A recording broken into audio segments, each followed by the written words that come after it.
Hi guys! Share ko lang paano ang ginagawa ko para magkaroon ng higher germination rate ang mga seeds ko. Kung nagsisimula ka and plan kang magtanim, this video is for you. First, sa lupa pa lang, dapat prepared na. Kasi akala ko noon, kapag nilagay mo yung seed sa lupa, tutubo na siya agad. Pero kailangan pala moist ang lupa and i-prepare mo talaga siyang mabuti para mag-germinate ang seeds mo.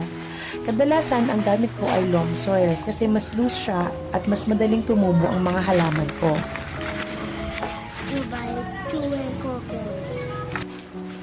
Second, gumagamit ako ng mga seedling tray para mas mapadali din ang pag-transplant ng halaman. Okay din naman ang direct sa bed, pero based on my experience, mas mataas ang survival rate ng mga halaman ko kapag seedling tray ang gamit ko. Lastly, nilalagay ko sila sa aking mini greenhouse. Mas moist kasi ang soil doon, kaya mas mataas ang possibility na mabuhay sila.